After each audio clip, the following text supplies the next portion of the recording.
juga membatasi untuk terjadi perjalanan jarak jauh, terutama yang menggunakan pesawat dan sebagainya. Ibu Bapak sekalian, kami akhirnya juga memutuskan bahwa karena kepastian tentang kapan kondisi COVID ini akan membaik kita belum dapat tentukan, sehingga yang sudah kami putuskan bahwa 2020 seluruh AL akan dilaksanakan secara daring, jadi tidak ada visitasi fisik 2020.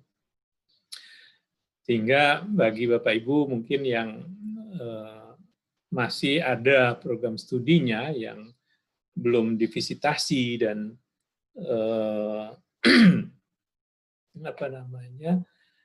sudah dalam proses menunggu notifikasi AL, mohon juga nanti segera merespon apabila kami menghubungi untuk menawarkan ataupun memberitahu bahwa visitasi sudah siap untuk dilakukan, tapi akan dilakukan secara daring.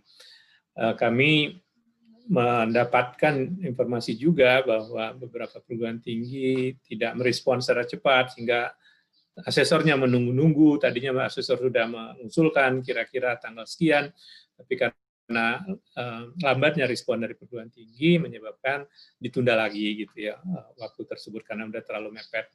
Kami juga punya kebijakan bahwa notifikasi atau pemberitahuan untuk visitasi itu tidak boleh kurang dari 7 hari. Artinya Bapak Ibu juga pasti akan keberatan kalau tinggal 3 hari baru diberitahu, karena banyak persiapan yang harus dilakukan. Pertemuan kita hari ini ditujukan untuk memberikan informasi dari sisi kami terkait dengan apa yang Bapak Ibu harus siapkan untuk melancarkan proses AL secara daring, tapi juga sebagaimana tadi Bu Wiwi sampaikan, kami juga siap untuk menerima saran, masukan, khususnya berkaitan dengan apa yang Bapak Ibu pernah dengar atau bahkan di perguruan tingginya pernah mengalami untuk proses AL yang telah terselenggara, tapi ada hal-hal yang perlu diperbaiki. Jadi mohon disampaikan kepada kami untuk kami perhatikan. Ibu Bapak sekalian, secara sederhana definisi dari AL daring ini adalah bahwa asesor tidak datang ke tempat lokasi perguruan tinggi, melainkan mereka tetap stay di rumah dan berkomunikasi atau melakukan verifikasi melalui teknologi video conferencing. Dan dalam hal ini kita menggunakan Zoom. Jadi sesederhana itu sebetulnya definisinya. Artinya apa? Bahwa instrumen, alat penilaian, prosedur, atau agenda, ya basically tidak ada yang berubah. Jadi kalau biasanya misalnya namanya AL itu membutuhkan adanya sesi dengan pimpinan, di sini juga akan tetap ada sesi dengan pimpinan. Akan ada kebutuhan untuk misalnya melihat bagaimana kondisi sarana prasarana, di sini juga diperlukan, akan ada. Nah, untuk itu memang kerjasama yang baik dan pemahaman, artinya pengetahuan Bapak Ibu tentang bagaimana agar proses yang tadinya harus berjalan di lapangan, tapi sekarang menggunakan video conference, itu dapat terselenggara tanpa mengurangi akurasi ataupun validitas dari hasilnya nanti. Bukan kita saja, artinya bukan hanya di Indonesia, banyak agensi atau lembaga-lembaga akreditasi lain di luar negeri juga melakukan hal yang sama seperti kita lakukan. Kami juga belajar dan mengikuti perkembangan tersebut, ya, mencoba untuk menyesuaikan dengan kita yang ada di Indonesia. Apa saja sebetulnya persiapan yang harus dilakukan nanti secara teknis dan detail akan disampaikan oleh sejawat kami, Pak Giono. Tapi intinya adalah untuk atau agar proses AL itu dapat berlangsung secara lancar dan objektif, maka dibutuhkan informasi yang sahih, valid, dan lengkap. dan asesor harus memiliki akses terhadap evidence atau bukti-bukti yang menunjukkan informasi-informasi yang Bapak Ibu sudah nyatakan sebetulnya dalam dokumen usulan akreditasi. Jadi kalau pakai instrumen lama, informasi tersebut akan tersebar, ada yang di laporan evaluasi diri, ada yang di borang 3A dan 3B untuk program studi. Tapi dengan instrumen baru itu akan tertuang dalam LKPS dan LED atau LKPT dengan LED. Tapi itu semuanya masih dalam tataran informasi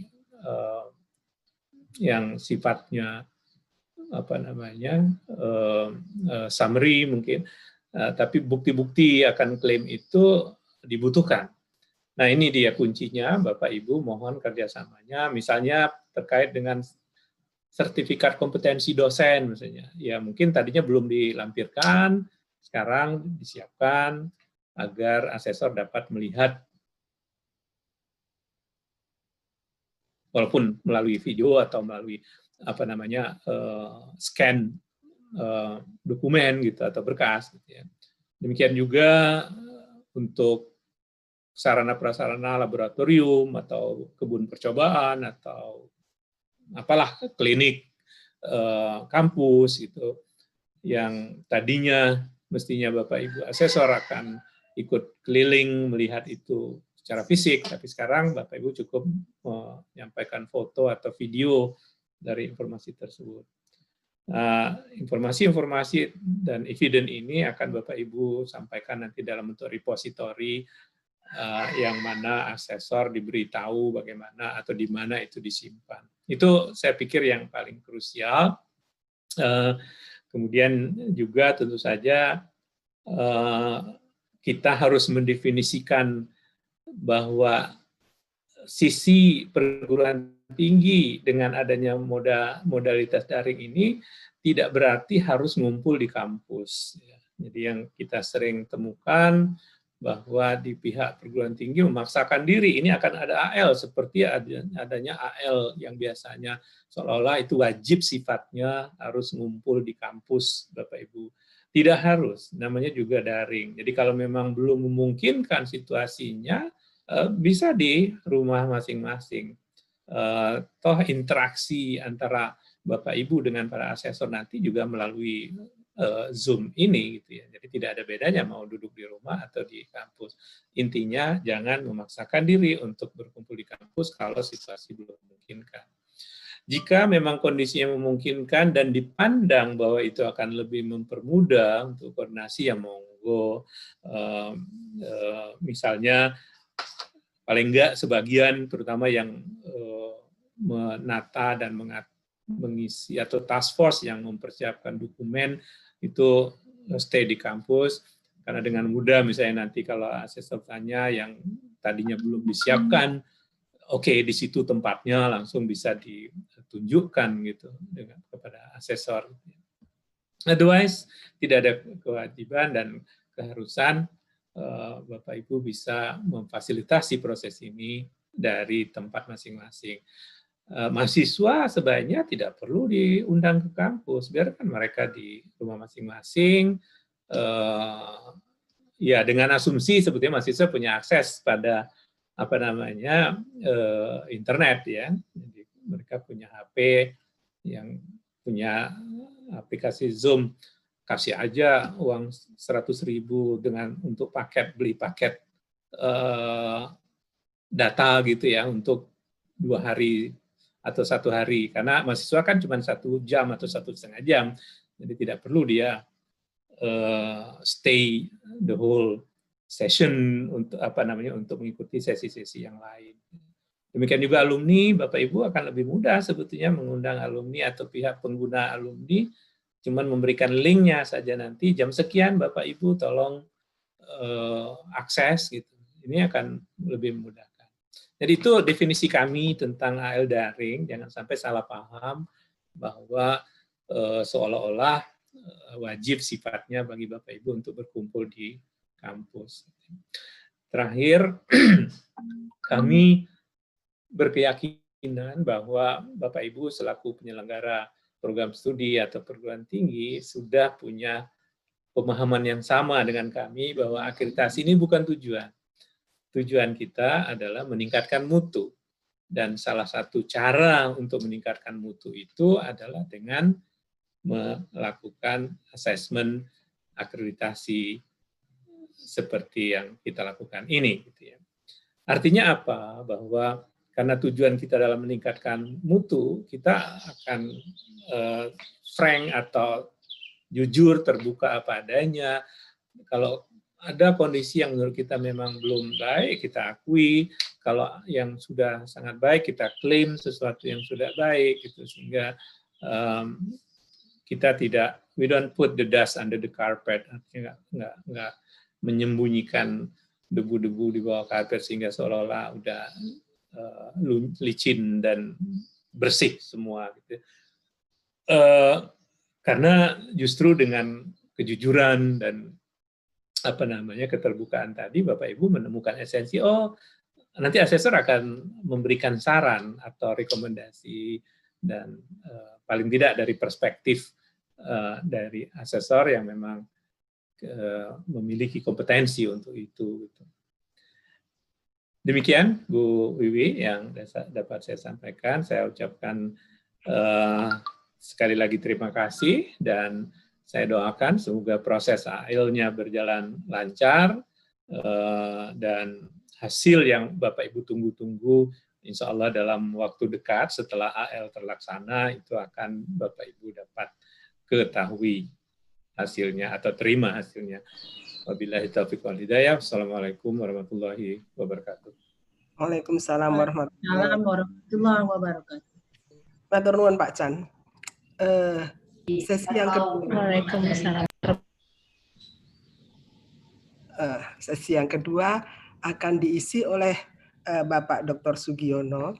Jadi kalau yang baru bergabung pertama kali di forum ini, saya ingin memperkenalkan bahwa Mas Ki ini adalah salah satu anggota Dewan Eksekutif yang membidangi pengembangan, baik itu pengembangan instrumen maupun asesor. Jadi kalau misalnya Ibu Bapak saat ini yang sudah mulai menggunakan instrumen baru, maka Mas Ki inilah yang PIC-nya ya, bertanggung jawab untuk pengembangan instrumen. Saat ini Mas Ki akan menjelaskan tentang bagaimana panduan visitasi secara daring. Tentu saja bukan panduan seperti yang sudah kami unggah di laman BAN PT, akan ada hal-hal lain yang mungkin sangat bermanfaat untuk Ibu Bapak sekalian. Waktu saya serahkan, monggo Mas Ki. Oke, matur nuwun Bu Wi. Bismillahirrahmanirrahim. Assalamualaikum warahmatullahi wabarakatuh. Selamat siang Bapak sekalian. Terima kasih Bu Wi untuk introduksinya. Saya akan coba memaparkan dengan judul bersiap untuk melakukan asesmen lapangan atau untuk dilakukan asesmen lapangan secara daring. Panduan formalnya edisi pertama sudah kami upload di webnya BAN PT, sehingga Ibu Bapak mestinya berkenan atau sudah membuka panduan itu, dan itu adalah guidance resmi kita yang kita publikasikan. Ibu Bapak yang saya hormati, tadi sudah disampaikan oleh Pak Chan beberapa hal penting. Pada prinsipnya adalah pengambilan keputusan akreditasi atas usulan yang Ibu Bapak ajukan itu dilakukan oleh BAN PT berdasarkan hasil asesmen lapangan. Jadi memang hasil asesmen lapangan ini menjadi dasar atau pijakan kita menetapkan peringkat akreditasi dari program studi atau perguruan tinggi Ibu Bapak sekalian. Meskipun di dalam Perban 1 tahun 2020 dimungkinkan atau diperbolehkan oleh peraturan bahwa DE boleh menetapkan akreditasi tanpa melalui visitasi, tetapi DE sudah menetapkan prosedur yang sangat rigid.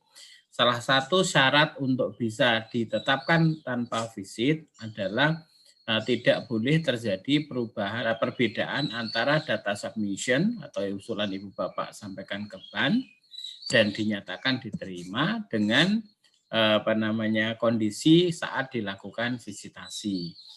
Nah, sebagian besar tadi sudah diungkap oleh Pak Chan bahwa sebagian dari besar Ibu Bapak sekalian ini sudah mengajukan di tahun 2019 sehingga TS-nya itu adalah 2017 dan 2018. Nah, sekarang visitnya itu dilakukan di 2020, maka TS-nya bergeser menjadi 2018-2019. Oke. Nah, karena itu dilakukan di 2018 dan ini adalah TS pada saat data itu disubmit, kemudian ini TS pada saat dilakukan visitasi, maka ada perubahan TS. Oleh karena itu tidak dimungkinkan untuk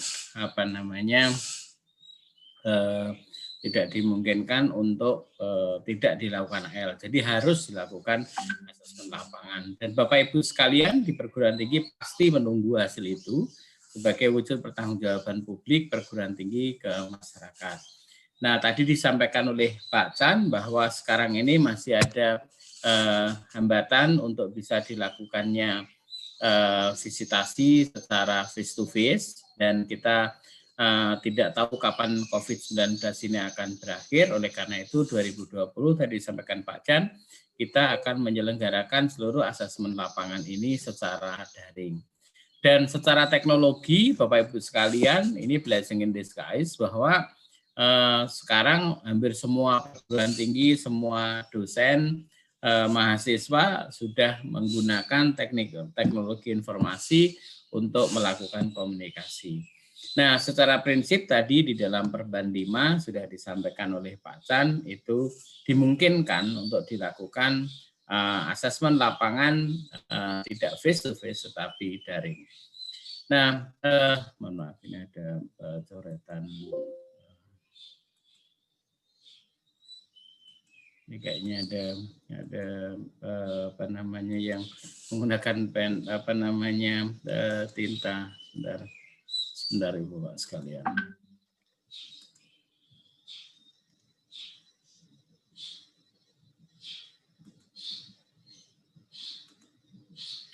Oke, terlihat ya Bapak sekalian ya. Nah, jadi secara prinsip Perban nomor 5 tahun 2020 itu memungkinkan dilakukannya asesmen lapangan secara daring. Ibu Bapak sekalian, tadi sudah disampaikan oleh Pak Chan bahwa secara prinsip pelaksanaan asesmen lapangan secara daring itu mengikuti ketentuan pelaksanaan asesmen lapangan sesuai instrumen yang digunakan. Jadi kalau Ibu Bapak sekarang menggunakan instrumen yang 7 standar, maka di buku 8-nya ada panduan visitasi itu mengikat. Nah, kemudian kalau yang di instrumen baru juga ada panduan asesmen lapangan. Oleh karena itu seluruh jadwal agenda itu sejauh mungkin mengikuti itu, meskipun kami sedikit mengubah skenario visitasi supaya logical flow-nya itu runut dan kita bisa dengan mudah melakukan proses assessment.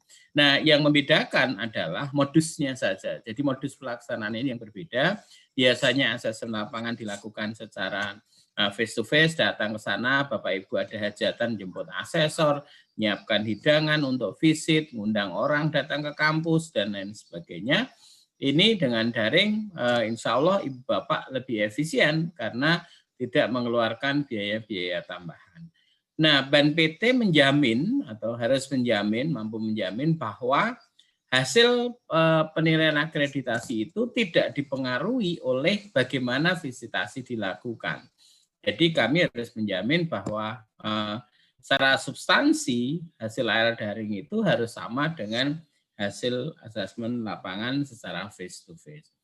ada 3 faktor kunci, faktor penentu keberhasilan asesmen itu. Asesmen ini adalah kesiapan Bapak Ibu di perguruan tinggi, modalitas yang kita gunakan, dan kesiapan asesor kami. Nah, dari 3 hal ini harus semuanya siap supaya proses ini berjalan dengan baik. Jadi pada prinsipnya setelah AK ini selesai, di view Bapak Ibu sekalian bunyinya menunggu proses AL gitu, atau sudah asesmen lapangan. Biasanya ketika kita geser ke notifikasi itu menunggu proses AL. Maka langkah pertama DE akan meminta persetujuan ke asesornya. Asesornya mau nggak melaksanakan. Jadi penawaran untuk dilakukan asesmen lapangan secara daring. Nah, kalau asesornya itu mau, maka kami menyurat ke Ibu Bapak sekalian. Nah, kalau asesornya tidak mau, maka Bu Wiwi akan membuat evaluasi. Kalau mungkin ya diganti. Kalau misalnya ada asesor lain, ada bidangnya sesuai, sementara asesor yang mendapat penugasan asesmen kecukupan tidak bersedia, ya kita ganti. Nah, tapi kalau bidang ilmunya terbatas, asesornya terbatas, nah kok tidak mau daring ya, mau tidak mau kita harus menunggu sampai memungkinkan dilakukan di lain waktu. Nah, kemudian jika asesornya oke, maka kami menyurat ke Ibu Bapak sekalian dengan Google Form yang kami taruh di Webga, bahwa kalau Ibu Bapak nanti mendapatkan pemberitahuan dari penawaran dari Mas Ikhwan atau Mbak Gina di timnya Bu Wiwi, maka Bu Bapak diminta kesediaannya dan menyatakan melalui Google Form. Nanti aspek yang di hitam ini akan saya pecah satu persatu di slide berikutnya. Nah, kemudian jika kedua belah pihak sudah siap, sudah bersedia, maka nanti Ban PT akan mengirim notifikasi AL seperti biasa. Jadi dikirimkan oleh Sabto ke email perguruan tinggi Ibu Bapak sekalian. Nah, kemudian dilakukan asesmen lapangan. Kemarin ada banyak case, ada beberapa case, asesornya komplain, Pak Gi, kok kami tinggal 3 hari nggak ngirim nggak dapat kiriman notifikasi jadwal. Saya bilang, Ibu nunggunya di mana? Kami nunggu di WA. Nah, bukan pengirimnya lewat email, dan ternyata sudah masuk seminggu sebelumnya, karena kami kirim itu H-10 sampai H-7 sebelum asesmen lapangan. Nah, kadang-kadang juga asesornya menunggu, kami sudah ngirim kesediaan AL, kok nggak ada notifikasi, ternyata Bapak Ibu belum mengirim ke kami. Nah, kami juga kalau case seperti itu, maka kami harus mereschedule, karena kami tidak boleh mengeluarkan pemberitaan asesmen lapangan itu kurang dari 7 hari. Oke, Ibu Bapak sekalian, kewajiban Ibu Bapak sekalian di perguruan tinggi yang pertama menyampaikan persetujuan pelaksanaan asesmen lapangan secara daring ke Ban PT melalui Google Form ini, baik untuk APT atau untuk ABS. Nah, yang kedua adalah menunjuk PIC. Ini penting, Pak. PIC ini boleh koprodi, boleh orang lain, boleh sekprodi, boleh kajur, boleh sekjur, tidak ada masalah. Intinya PIC itu nanti akan menjadi penghubung antara institusi Bapak sekalian dengan asesor. Oleh karena itu kami harap PIC itu adalah orang yang tahu dokumen yang disubmit. Jadi nanti nyambung kalau asesornya akan menanyakan sesuatu. Kemudian PIC ini harus bisa berkomunikasi dengan baik. Nah, baik kepada perguruan tinggi maupun ke asesor. Nah, yang ketiga, PIC harus menguasai moda komunikasi yang sekarang jamak dilakukan atau jamak digunakan. Nah, kapan PIC ini disampaikan? Kami tulis H-3 itu adalah paling lambat.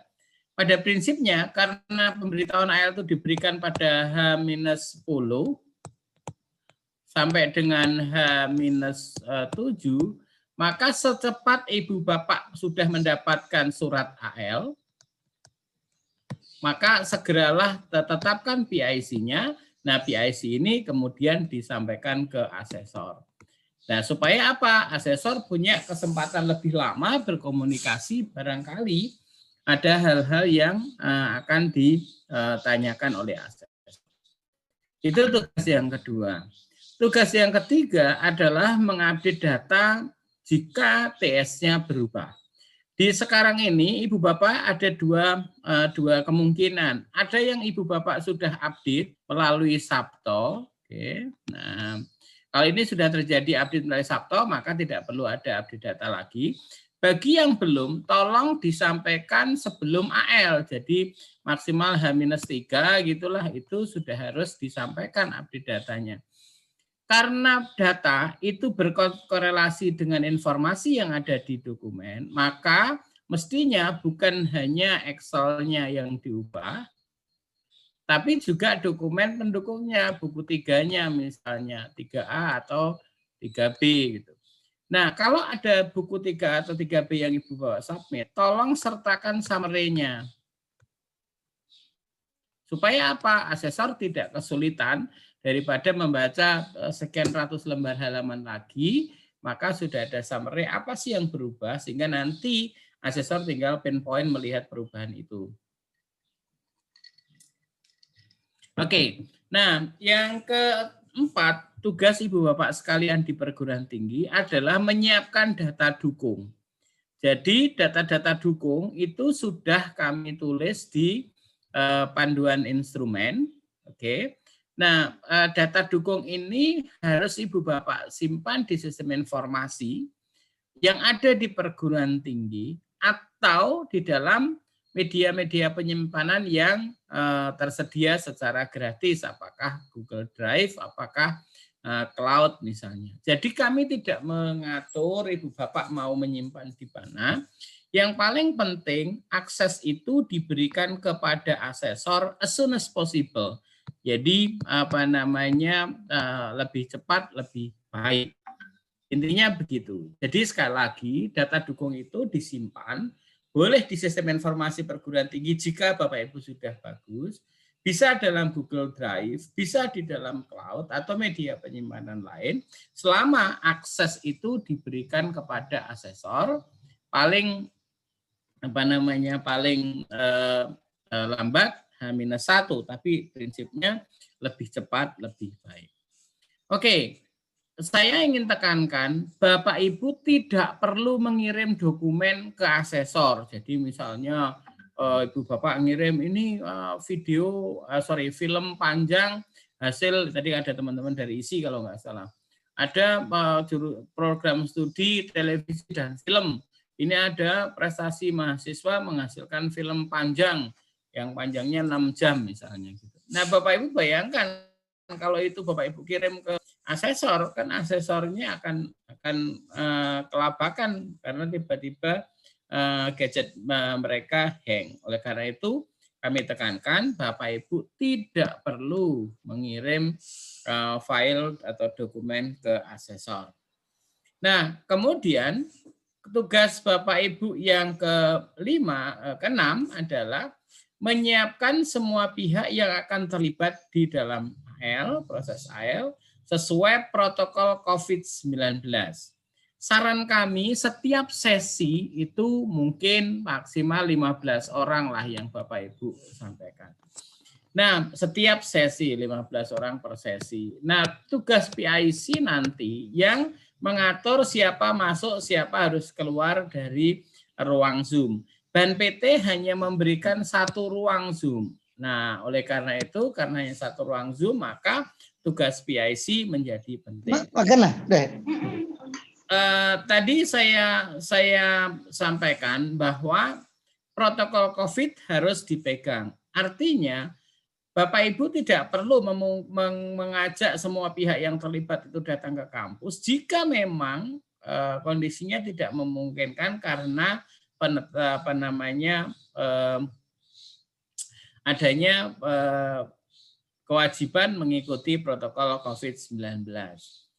Oke, jadi setiap ini bisa akan terjadi Pak DK-nya ada di rumah, Kaprodinya ada di lab karena kebetulan sedang penelitian, atau dosennya masih di rumah, mahasiswanya sedang di pasar gitu. pasar tetap pakai masker rangkap 3 tapi nggak apa-apa. Nah, disitulah pentingnya bagaimana ibu bapak memegang protokol COVID ini dengan benar. Kemarin ada kasus di salah satu visit itu laptop yang tersedia cuma 1.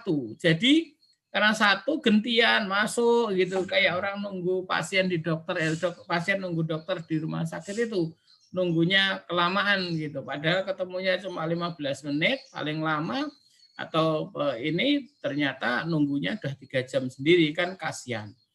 Nah, oleh karena itu ini penting bagi kita semua untuk menggunakan alat yang cukup. Jadi link yang akan dibagikan ke ibu bapak sekalian itu nanti bisa di-share ke pihak-pihak yang terlibat. Link akan kami sampaikan, nanti Mas Fauzi akan menambahkan, paling lambat H-2 linknya. Nah, untuk menghubungi sebelum link itu disampaikan, silakan ibu bapak di perguruan tinggi yang harus mengatur. Nah, PIC nanti juga harus menyiapkan pihak-pihak yang terlibat itu untuk ada di ruang tunggu. Nah, saran kami, pihak-pihak yang akan terlibat ini, daftarnya atau listnya itu disampaikan ke asesor. Jadi asesor tahu, oh sesi dengan dosen, nanti akan ketemu Pak X, Pak Y, Pak Z misalnya. Nah, kemudian, tugas yang penting perguruan tinggi juga menandatangani pertanyaan terkait validitas data dan pihak yang terlibat di dalam asesmen lapangan. Ini nanti bersamaan dengan pernyataan AL. Istilah formnya form pernyataan AL. Jadi sudah jadi satu, tidak perlu format tersendiri. Kami juga berharap perguruan tinggi itu menyiapkan rencana cadangan, plan B-nya. Jadi kasus hambatan ini biasanya karena koneksi listriknya putus, internetnya ngadat, dan sebagainya. Oleh karena itu, silahkan perguruan tinggi menyiapkan backup plan, dan itu dikomunikasikan dengan asesornya. Oke, selanjutnya kami berharap, ini sudah tadi saya katakan, kami juga ingin menyampaikan bahwa dokumen-dokumen yang kami minta di dalam panduan asesmen lapangan itu mengacu pada dokumen 7 standar. Kenapa? Karena di dokumen 9 kriteria itu tidak diminta dokumen-dokumen khusus karena basisnya adalah LED dan itu memberikan kebebasan bagi perguruan tinggi untuk melakukan evaluasi yang menunjukkan kekhasan atau keunggulan PT. Oleh karena itu, dokumen-dokumen yang ada di dalam lampiran yang harus disediakan itu mohon dimaknai sebagai dokumen sejenis.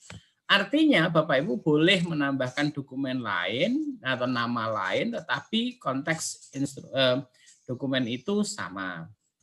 Kemudian kami juga mohon Bapak Ibu memaknai bahwa itu data dukung itu dianggap sebagai jenis dokumen minimal. Artinya dikurangi jangan, ditambah boleh selama penomoran dan penamaannya jelas. Oke, itu. Nah, Ibu Bapak sekalian, ini contoh beberapa data dukung terkait dengan tata pamong di unit pengelola. Itu kan ada dokumen-dokumen keputusan, dokumen-dokumen kebijakan, kemudian SK pengangkatan, SK penetapan instrumen, bagaimana implementasi, governance dilakukan, bagaimana MONEF, termasuk tindak lanjutnya. Nah, tindak lanjut itu yang kami ingin Bapak Ibu melakukan RTM, rapat tinjauan manajemen, tetapi kan terminologi ini bukan sesuatu yang harus. Kalau Ibu Bapak punya rapat rebohan, rapat Jumat Kliwonan sebagai ganti atau istilah dari rapat tinjauan manajemen, tidak ada masalah dengan itu. Oke, data-data terkait dengan mahasiswa misalnya itu data kualitas prestasi, kemudian pelayan mahasiswa, keterlibatan, kinerja, termasuk kepuasan menjadi penting. Hal yang sama untuk dokumen-dokumen pendukung untuk dosen dan tenaga kependidikan. Jadi dosen, kualifikasi, kompetensi, kecukupan, kemudian bagaimana pelayanannya, keterlibatannya, kinerja maupun kepuasannya. Dipersilahkan.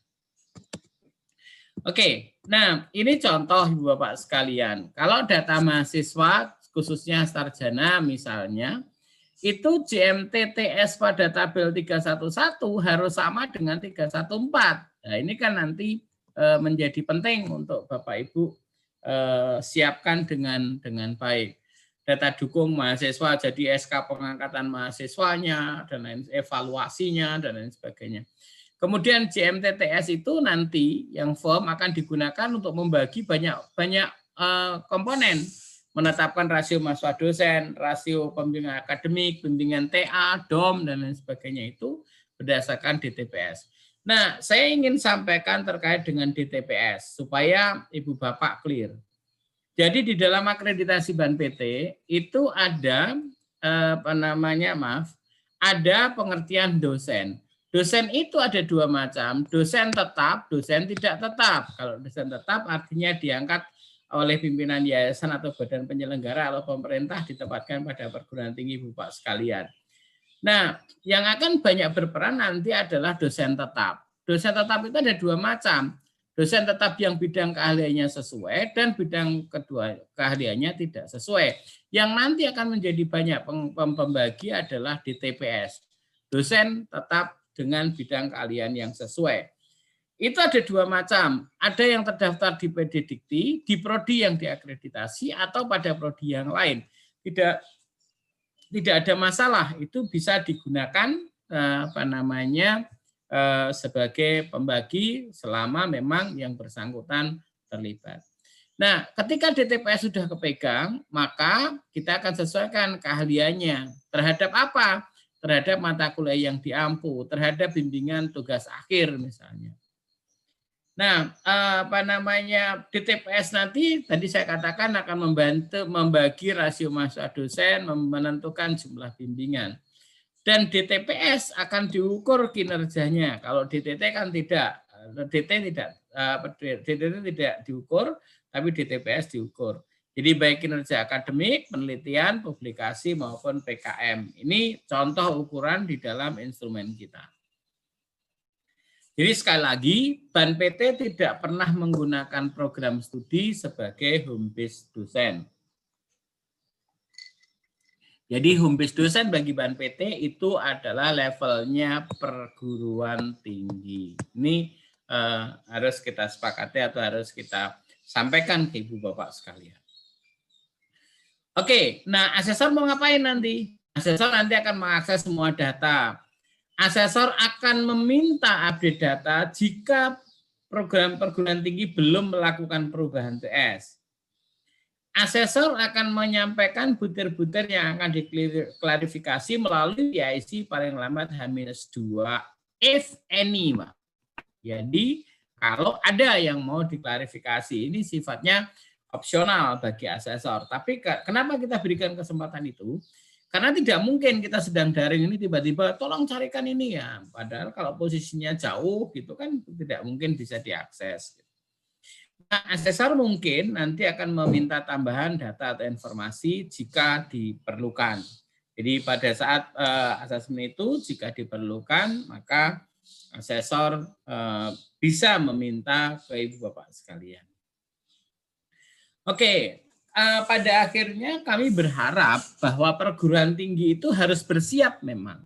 Jadi akreditasi bukan seperti membalik telapak tangan, tetapi memang harus disiapkan dengan benar karena itu wujud pertanggungjawaban Ibu ke Bapak atau perguruan tinggi, prodi Ibu Bapak ke publik.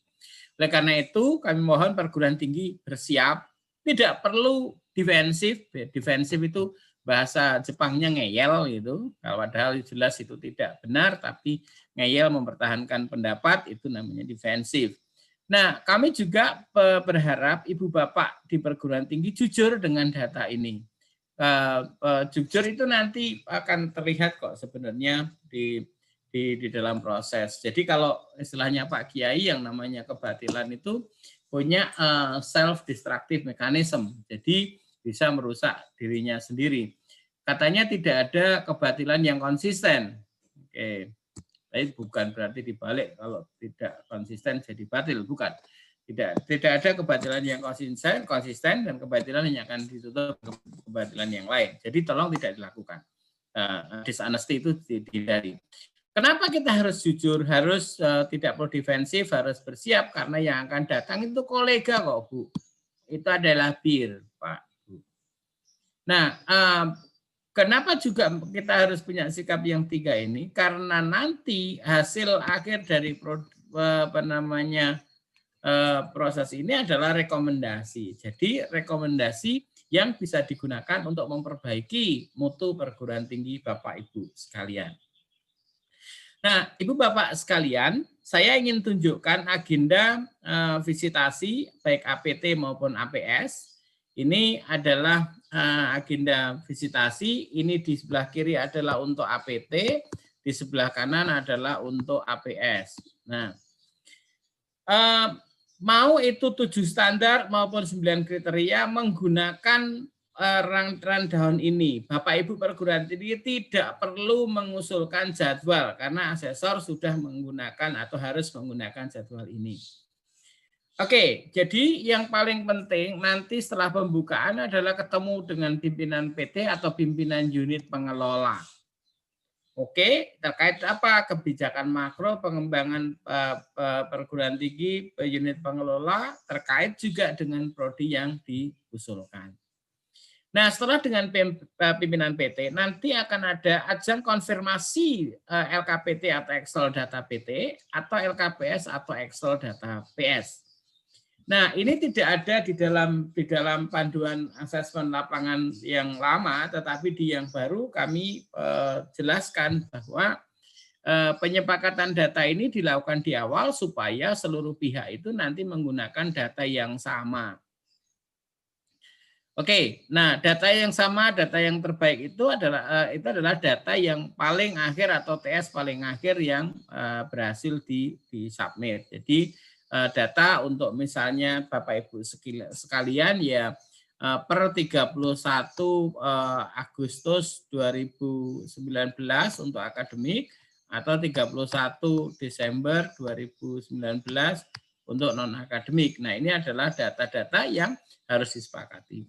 Setelah penyepakatan data, jadi pada saat penyepakatan data nanti Pak Rektor, Kaprodi, penjaminan mutu, tim akreditasi semua ada disepakati. Nah, setelah disepakati nanti tim penjaminan mutu internalnya akan berbincang dengan asesor. Nah, akan digali. Karena ada perbedaan prinsip, di instrumen yang lama itu kita bicara 7 tahun yang lalu, kita tetapkan digunakan untuk menjamin ke depan. Nah, sekarang tidak seperti itu. Kita tetap mengevaluasi capaian sebelumnya, tapi ada sisipan rencana ke depan, badi kunaon gitu, mau ngapain ke depan. Nah, ini akan harus dipotret oleh asesor. Oleh karena itu, SPMI menjadi partner Ibu Bapak asesor. Nah, setelah itu dilanjutkan dengan seksi teknis dengan tim akreditasi supaya potretnya tergambarkan dengan baik. Nah, setelah itu sorenya silahkan dan sampai besoknya sifatnya konfirmasi itu bisa dilakukan. Jadi sekali lagi ini hanya hari pertama. Visitasi dilakukan 2 hari, Bapak sekalian. Kenapa 2 hari? Karena kita atur kelengkapan seluruh prosesnya dan itu penting untuk bisa diketahui bersama. 2 hari tidak boleh diperpendek gitu, tidak boleh ada prememori. Nah, hari kedua, hari pertama sore sampai dengan hari kedua itu banyak yang sifatnya konfirmasi. Oke, jadi isu-isu yang mungkin timbul di dalam proses ini adalah masalah integritas baik asesor maupun asesi. Kami bertanggung jawab untuk asesor kami melakukan evaluasi.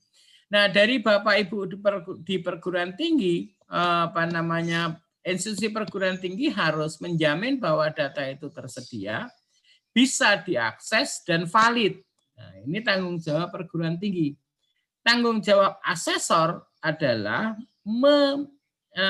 memastikan proses validasinya berjalan sehingga datanya menjadi valid. Nah, yang berikutnya isu penting yang mengemuka adalah manajemen waktu. Nah, kita di Indonesia itu kan dengan tiga zona waktu. Bisa jadi PT-nya itu ada di Indonesia Timur, di Papua atau di Jayapura atau di Wamena atau di Timika atau di Merauke. Sementara asesor duanya ada di Makassar, asesor satunya ada di Banda Aceh misalnya. Nah, ini kan waktunya dan pelaksanaannya hari Kamis Jumat misalnya. Nah, kan itu ada hari Jumatan juga. Di Papua sudah Jumatan, di Indonesia Barat baru jam 10 misalnya. Nah, sehingga nanti jedanya bisa antara jam 10 sampai jam 2 siang gitu. Nah, ini perlu kita sepakati. Jadwal itu mengacu pada posisi perguruan tinggi, bukan posisi asesor. Masalah konektivitas juga menjadi penting. Seringkali yang lost connection perguruan tinggi, tapi tidak jarang juga yang lost connection adalah asesor. Jadi semua pihak harus menyiapkan backup plan. Oke, kunci sukses dari proses ini harus ada kesaling percayaan antara ibu bapak sekalian, karena kesaling percayaan itu akan menghasilkan lingkungan yang kondusif,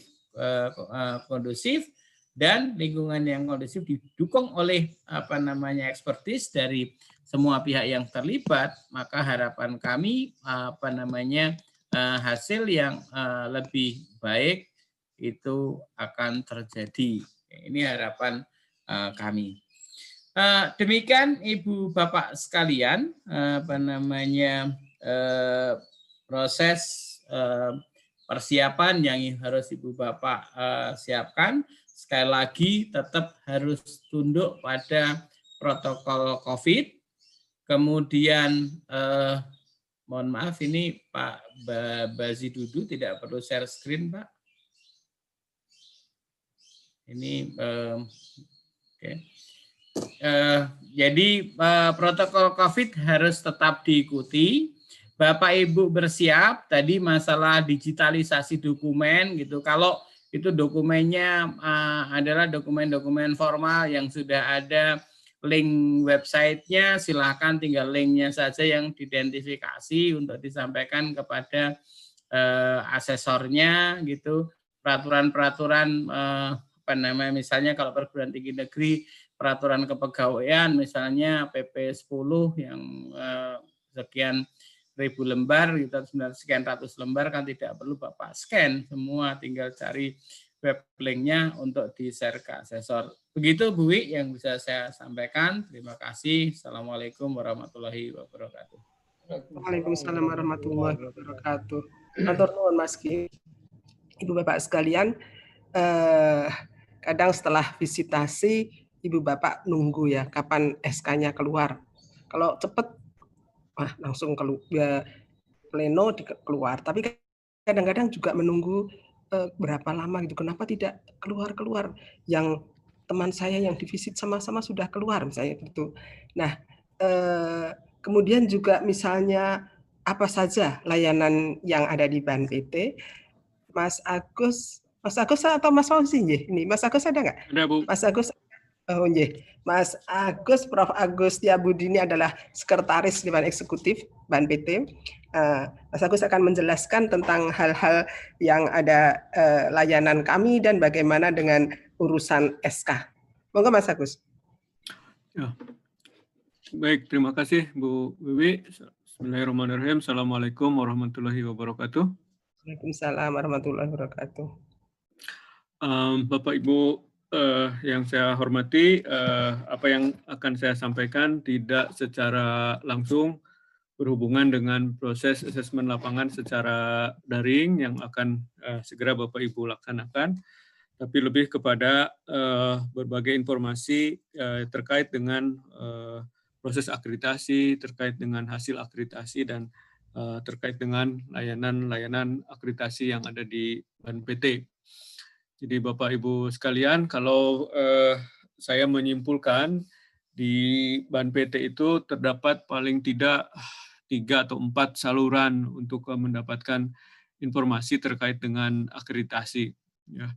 Jadi yang saya maksud dengan informasi akreditasi ini adalah berbagai hal yang berkaitan dengan proses akreditasi maupun yang berkaitan dengan hasil-hasil akreditasi BAN-PT. Yang pertama adalah website BAN-PT. Bapak Ibu sekalian, memang hampir setiap instansi atau organisasi akan memiliki website. Tapi kami di sini merasa bahwa website kami itu lebih memiliki fungsi lebih, karena di samping sebagai etalase dari organisasi kami, tapi juga di sini saluran-saluran informasi akreditasi itu kita sampaikan. Nanti saya coba sampaikan secara lebih detail tentang ini, apa saja yang bisa Bapak Ibu explore dari website kami. Tentu saja karena ini website bentuknya, maka setiap orang, tidak hanya pihak perguruan tinggi, tapi seluruh masyarakat umum itu akan bisa mengaksesnya. Yang kedua, Sabto yang sudah Bapak Ibu kenal, ya, tidak hanya sekedar sebagai fasilitas untuk upload usulan akreditasi dan mendownload misalnya nanti keputusan akreditasi, tapi di dalamnya juga ada informasi terkait dengan proses akreditasi. Karena ini adalah sistem, kami hanya memberikan satu akun, jadi ini untuk teman-teman di program studi. Teman-teman di program studi tidak punya akses ke Sabto, tapi akan hanya ada satu akun untuk setiap perguruan tinggi. Nanti saya jelaskan lebih detail juga tentang Sabto. Berikutnya, kita memiliki Sabta. Ya, jadi kalau Sabto itu sistem akreditasi perguruan tinggi online, kalau Sabta adalah sistem akreditasi sistem administrasi persuratan akreditasi BAN-PT. Ya. Nah, Sabta ini juga hanya bisa diakses oleh pemilik akun dan satu akun untuk satu perguruan tinggi. Password yang digunakan nanti sama dengan akun Sabto, walaupun untuk ID-nya nanti menggunakan kode perguruan tinggi.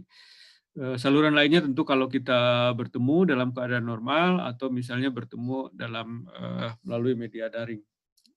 Nah, Bapak Ibu sekalian, seperti saya sampaikan, website BAN-PT itu tidak sekedar etalase bagi kami, tapi ini adalah channel untuk menyampaikan berbagai informasi terkait dengan akreditasi. Tentu saja yang paling sering diakses oleh masyarakat umum adalah data akreditasi. Ya. Data akreditasi itu ada pada menu data akreditasi, di dalamnya ada data tentang akreditasi terkini, ya, ataupun histori dari akreditasi. Jadi yang berlaku sekarang apa, kemudian pada saat sebelumnya itu peringkatnya apa akan bisa diakses di situ.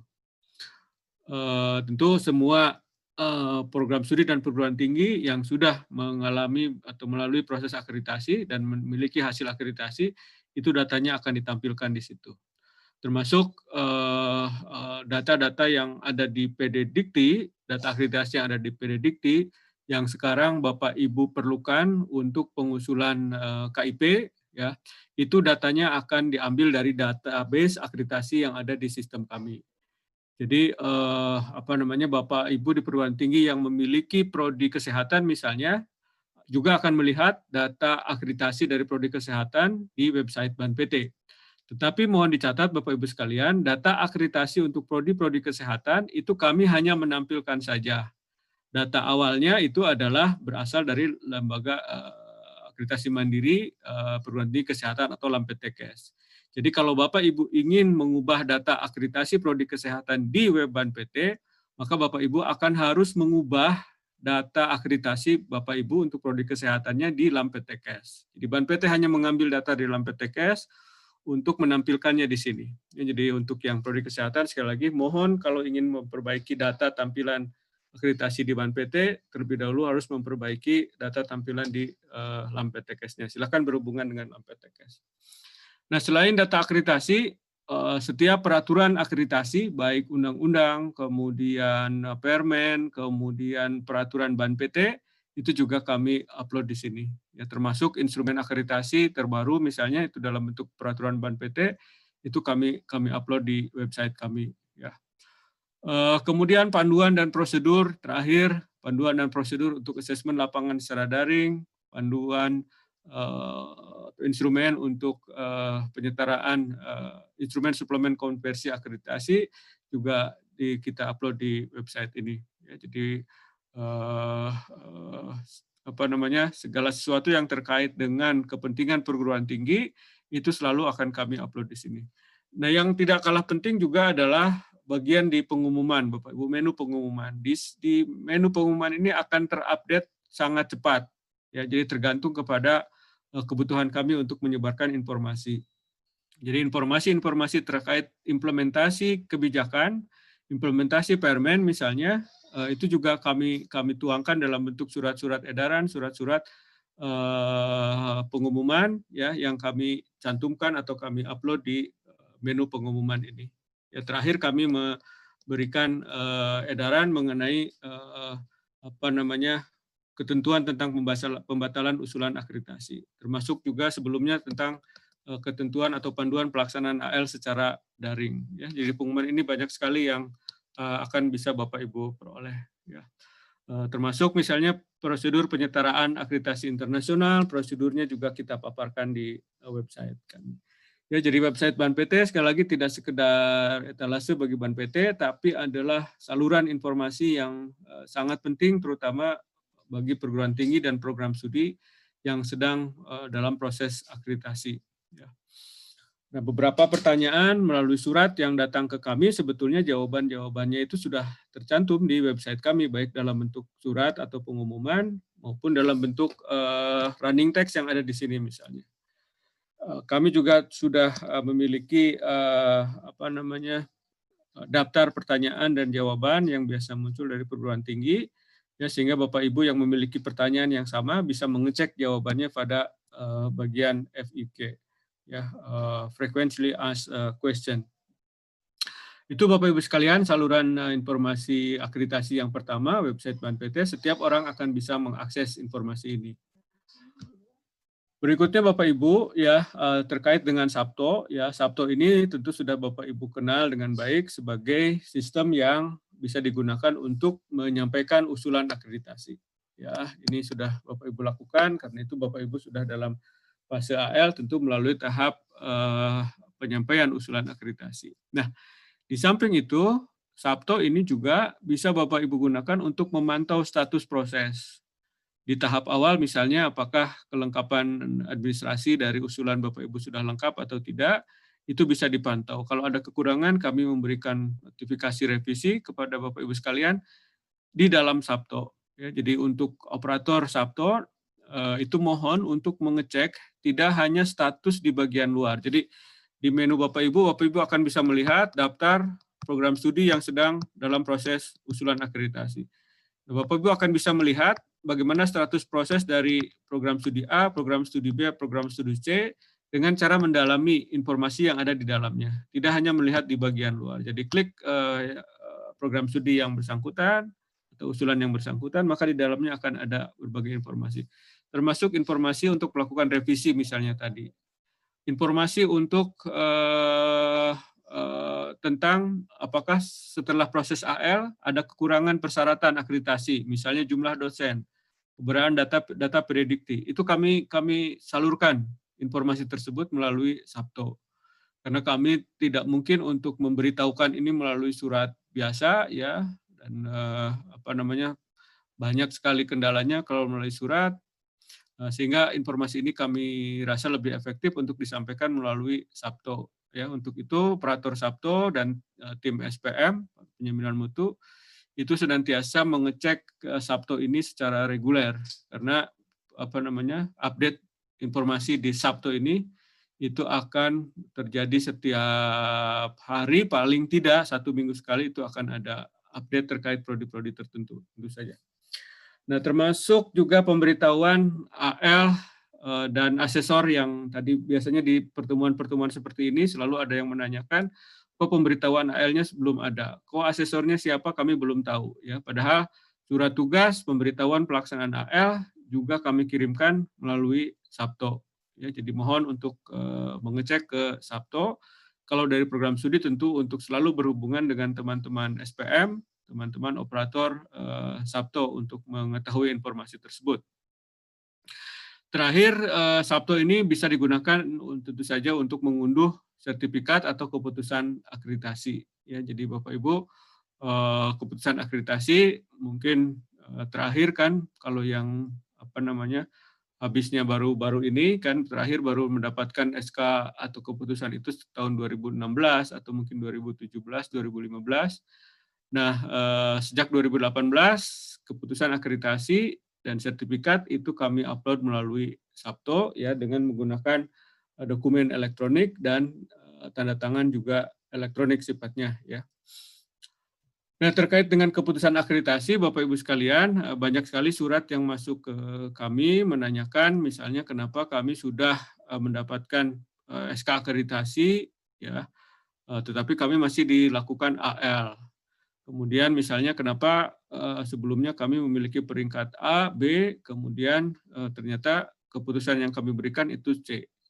Nah, Bapak Ibu sekalian, di Desember 2019 ya seperti tadi disampaikan Pak Chan bahwa terdapat sejumlah usulan yang belum bisa diproses oleh BAN-PT. Nah, maka untuk menyelamatkan aktivitas akademik di perguruan tinggi, BAN-PT telah menerbitkan Perban nomor 6 2019 untuk penyelesaian keterlambatan proses akreditasi. Jadi yang terlambat pada saat itu harus diamankan, maka diterbitkanlah Perban yang mengatakan bahwa usulan akreditasi yang disampaikan ke BAN-PT 6 bulan sebelum masa akreditasi berakhir itu akan mendapatkan SK perpanjangan. Ya, untuk usulan seperti ini akan mendapatkan perpanjangan keputusan akreditasi dengan peringkat yang sama dengan peringkat sebelumnya. Jadi kalau Bapak Ibu mengusulkan bulan Maret 2019, Desember 2019 prosesnya belum selesai, padahal berakhirnya misalnya Desember atau bahkan September misalnya tahun 2019 ya. Maka kalau masuk kategori ini memasukkan 6 bulan sebelumnya itu akan mendapatkan perpanjangan sama dengan peringkat sebelumnya. Ya. Tentu ini masa perpanjangannya akan berlaku sampai dengan proses akreditasi dari usulan yang Bapak Ibu sampaikan itu selesai. Ya, jadi walaupun Bapak Ibu sudah mendapatkan ini misalnya, nanti akan dapat SK lagi setelah hasil atau proses akreditasi ini selesai. Nah, keputusan yang sama diberikan untuk usulan yang disampaikan antara 6 bulan sampai 0. Jadi sampai sebelum kedaluarsa, sampai sebelum habis. Itu dengan Perban 6 diberi kebijakan mendapatkan perpanjangan yang sama. Nah, ini yang ketiga Bapak Ibu sekalian, apabila Bapak Ibu menyampaikan pada saat kedaluarsa ya atau terlambat ya, maka sebetulnya berdasarkan peraturan pada saat itu seharusnya prodi Bapak Ibu menjadi tidak terakreditasi.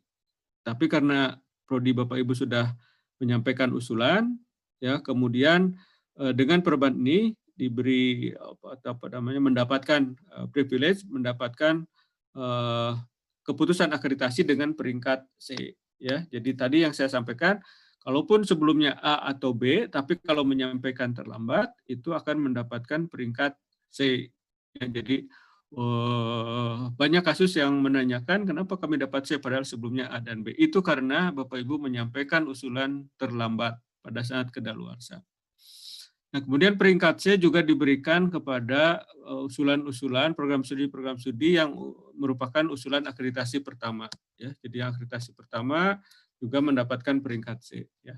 Nah, itu terjadi di bulan Desember, Januari, dan sampai dengan 28 Februari. 28 Februari itu ketika terbit Perban nomor 1 tahun 2020. Ya.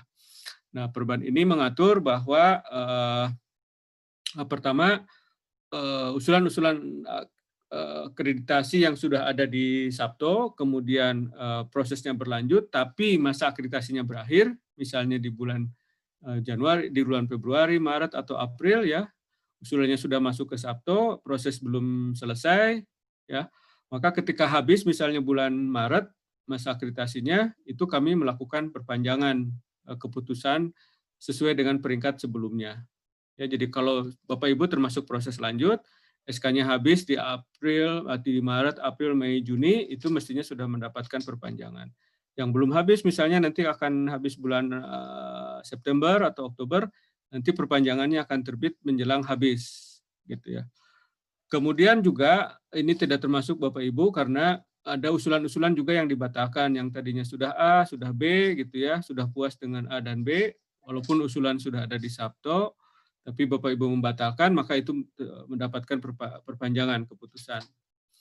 Kemudian yang mendapatkan perpanjangan sesuai dengan Permendikbud 5 ini juga adalah walaupun tidak mengusulkan tapi masa akreditasinya habis, itu juga mendapatkan perpanjangan. Nah, selain SK-SK itu ada keputusan akreditasi yang dihasilkan melalui proses yang akan Bapak Ibu peroleh nanti ketika proses AL-nya selesai dan tentu hasilnya misalnya menunjukkan peringkat akreditasi baik sekali atau unggul ataupun A, B maupun C. Ini saya skip saja. Nah, terakhir Bapak Ibu sekalian, informasi BAN PT itu juga disampaikan atau bisa disampaikan melalui SAPTA. Ya, SAPTA ini adalah sistem yang diperuntukkan untuk mengirim informasi atau surat dari perguruan tinggi ke BAN PT atau sebaliknya. Jadi Bapak Ibu sejak Januari sebetulnya tidak perlu mengirimkan surat fisik ke BAN PT, cukup mengirimkan surat soft copy-nya melalui SAPTA. SAPTA ini bisa diakses oleh perguruan tinggi ya dengan menggunakan kode PT ya, kode PT untuk ID-nya. Kemudian password-nya itu menggunakan password Sabto ya, password Sabto. Nah, surat-surat yang masuk akan kami jawab ya. Untuk surat-surat yang secara permasalahan memerlukan dasar yang kuat dalam bentuk surat utuh, kami akan jawab dalam bentuk surat.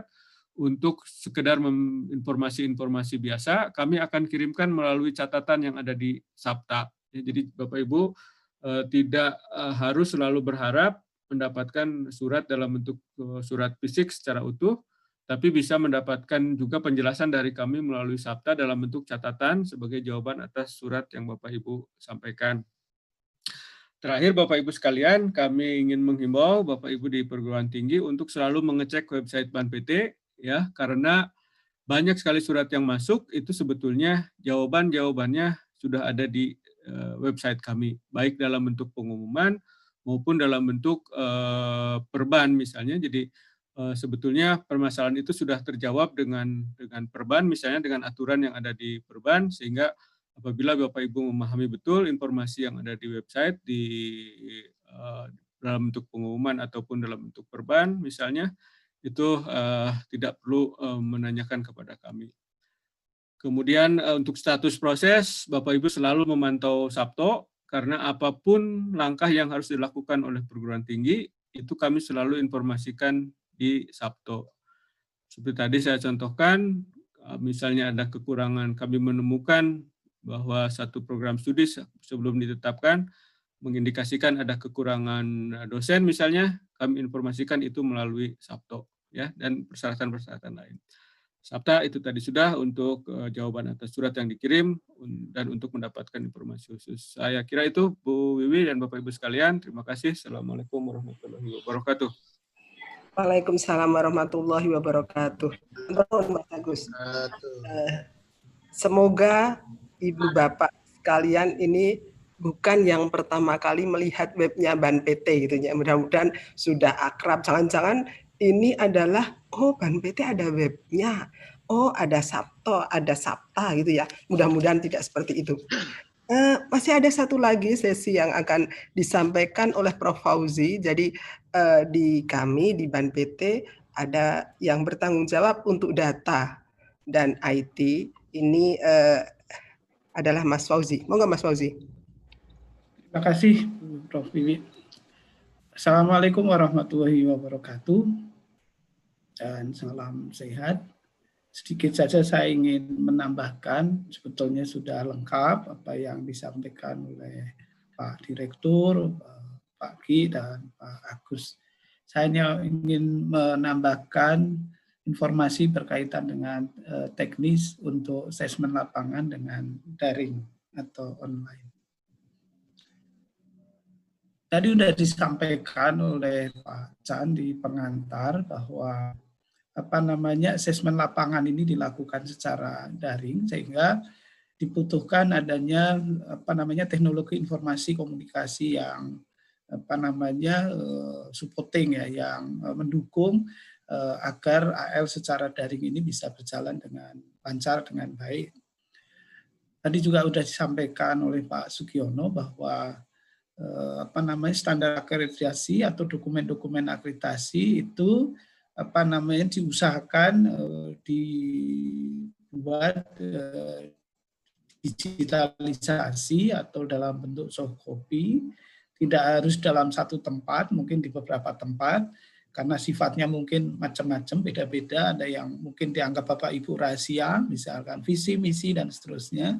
Ada yang sifatnya umum, mungkin peraturan-peraturan yang sebetulnya di tempat lain itu sudah ada, tinggal disiapkan, kemudian linknya juga disiapkan, sehingga itu nanti bisa memudahkan Bapak Ibu ketika ditanya atau diklarifikasi oleh asesor alamat dari link tersebut itu bisa disampaikan. Nah, kesiapan dari teknologi informasi komunikasi itu ada di pihak kami di Ban PT karena yang memfasilitasi adanya AL secara daring, kemudian dari pihak asesor dan dari perguruan tinggi dari pihak Bapak Ibu. Sehingga kalau itu salah satu tidak optimal mungkin akan terganggu.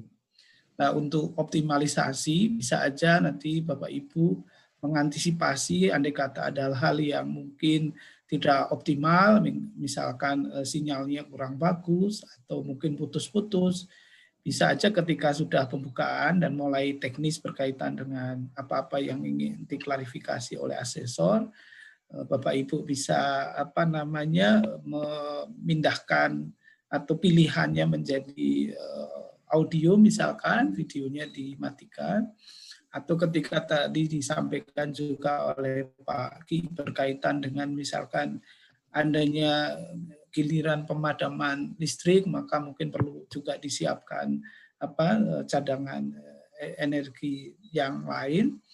Bisa juga ada cadangan yang lain misalkan berkaitan dengan penggunaan handphone Bapak Ibu. Jadi ini beberapa skenario yang mungkin bisa mengantisipasi kalau ada hal-hal yang secara teknis ada gangguan di dalam pelaksanaan AL secara daring. Aplikasi yang digunakan oleh Ban PT yaitu Zoom, dan kami menyediakan hanya satu ruangan Zoom yang itu nanti akan digunakan dalam rentang waktu 2 hari. Kemudian tadi juga sudah disampaikan oleh Pak Chan beberapa skenario berkaitan dengan teknik pelaksanaan AL secara daring. Dari pihak asesor tadi juga sudah disampaikan itu pasti akan dari tempat masing-masing, sedangkan dari pihak Bapak Ibu mungkin akan kombinasi begitu, bisa terjadi andai kata di tempat Bapak Ibu termasuk zona yang aman misalkan, maka bisa dalam satu tempat di kampus misalkan, tetapi tadi tetap mengikuti protokol COVID-19. Atau jika tidak memungkinkan, bisa jadi skenario yang kedua itu seperti asesor dari tempat masing-masing. Dan skenario yang ketiga bisa aja kombinasinya, artinya sebagian ada di kampus, begitu sebagian ada di tempat masing-masing. Dan tentang dokumen tadi juga sudah disampaikan karena diusahakan itu semuanya itu dibuat soft copy atau digitalisasi, maka sesungguhnya atau dalam prakteknya tidak akan terganggu, sebetulnya tidak harus ada dokumen-dokumen seperti ini karena juga tadi asesor akan buat beberapa permintaan gitu data yang akan digunakan untuk klarifikasi. Kemudian tadi juga sudah disampaikan oleh Pak Sugiono untuk optimalisasi AL secara daring itu maksimal 15 dalam satu sesi begitu, meskipun ini tidak angka yang fix gitu ya, tetapi untuk optimalisasi saya kira perlu dibatasi misalkan alumni, kemudian mahasiswa atau staf dosen kalau dosennya banyak, itu bisa dibatasi maksimal 15 ya. Menurut Bapak Ibu mana-mana yang mungkin bisa disiapkan, dan itu nanti nama-nama tersebut bisa di di list begitu. Nanti ketika giliran untuk kelas tertentu atau untuk sesi tertentu, maka itu bisa disiapkan dan diatur oleh PIC. Dan alamat Zoom akan sampaikan ke Bapak Ibu maksimal 2 hari sebelum acara AL secara daring, dan bisa juga PIC secara aktif menanyakan ketika dari pihak kami staf ada yang menghubungi Bapak Ibu, kemudian dari tempat Bapak Ibu ada PIC yang ditunjuk, bisa secara aktif berkomunikasi kepada kami, dan juga bisa secara langsung PIC berkomunikasi dengan asesor. Kemudian kami juga sudah nanti akan ada sosialisasi khusus dengan asesor dari pihak Ban PT, dan nanti di tempat perguruan tinggi Bapak Ibu sedapat mungkin diusahakan ketika nanti AL secara daring itu ada identitas yang jelas dari masing-masing peserta kelas room di Zoom. Jadi misalkan posisi dari Bapak Ibu misalkan sebagai pimpinan fakultas, pimpinan perguruan tinggi, atau sebagai staf dosen atau penjaminan mutu begitu. Jadi ada nama dan posisi di perguruan tinggi masing-masing, sehingga nanti akan memudahkan ketika asesor itu akan menanyakan atau klarifikasi berkaitan dengan sesi-sesi tertentu, sehingga itu juga akan bisa mendeteksi peserta di setiap sesi. Jadi andai kata dengan dosen misalkan tahu-tahu ada mahasiswa di situ, saya kira mungkin bisa diatur oleh PIC tentang peserta dari tiap-tiap sesi dan identitas dari masing-masing peserta yang ikut. Nah, tadi juga sudah disampaikan oleh Pak Sugiono bahwa diusahakan dokumen-dokumen yang penting dan dokumen-dokumen yang akan diklarifikasi oleh asesor itu dibuat secara elektronik dan akan yang mudah diakses oleh asesor. Tadi disampaikan bahwa bisa itu dalam satu alamat atau satu tempat, bisa di beberapa tempat. Saya kira tidak masalah, yang penting asesor bisa dengan mudah mengakses dari apa-apa yang sudah disiapkan dokumennya oleh Bapak Ibu. Kemudian ada updating data dari pihak Bapak Ibu, mungkin ada tambahan data yang diperlukan, apalagi berkaitan dengan TS tadi yang disampaikan oleh Pak Sugiono. Kemudian perlu ada video ya secukupnya begitu yang berkaitan dengan penjelasan atau ilustrasi di tempat Bapak Ibu menyangkut mungkin fasilitas laboratorium yang bisa menjelaskan yang kalau AL itu dilakukan secara luring, luar jaringan atau visit langsung, biasanya asesor itu berkeliling itu mengecek beberapa fasilitas yang itu bisa visualkan dalam bentuk video. Jadi ini juga secukupnya yang diperlukan yang dapat memberikan informasi kepada asesor. Terakhir, bahwa semua bukti-bukti tadi sudah disampaikan Pak Ki bisa dimasukkan di dalam penyimpanan data yang mungkin sudah umum dan bisa dimanfaatkan secara gratis, bisa Google Drive, bisa Dropbox, atau ada di tempat Bapak Ibu sudah ada sistem informasi tersendiri, saya kira juga tidak masalah. Yang penting tadi garis bawahi bahwa asesor itu dengan mudah bisa mengakses apa-apa yang menjadi bukti dari pihak Bapak Ibu. Kemudian bukti-bukti lain itu oleh asesor nanti akan di cross check, misalkan data mahasiswa, data dosen, bisa dicek di PDDT, kemudian berkaitan dengan publikasi, mungkin bisa oleh asesor di cross check dalam Scopus misalkan, atau di dalam aplikasi yang lain berkaitan dengan aktivitas dosen bisa dicek di Sister, atau publikasi-publikasi dalam negeri bisa dicek lewat Sinta. Saya kira itu beberapa tambahan secara teknis, mudah-mudahan bisa memberikan gambaran kepada Bapak Ibu berkaitan dengan teknis pelaksanaan AL secara daring. Terima kasih. Assalamualaikum warahmatullahi wabarakatuh. Waalaikumsalam warahmatullahi wabarakatuh. Nah, Ibu Bapak sekalian, itu tadi kami berlima adalah Dewan Eksekutif yang melayani Ibu Bapak semua. Jadi mungkin melayani lebih dari 20.000 prodi dan lebih dari 4.000 perguruan tinggi. Kami juga disupport staf kira-kira 60 orang yang beberapa orang juga hadir di sini. Untuk selanjutnya monggo kalau ada, saya tadi melihat di chatting sudah masuk beberapa pertanyaan, sudah ada yang dijawab. Monggo kalau ada yang ingin bertanya, ingin penjelasan atau mungkin yang sudah berpengalaman di visitasi ingin memberikan masukan atau menyampaikan hal-hal yang mungkin dianggap bagus atau mungkin kurang bagus. Silakan.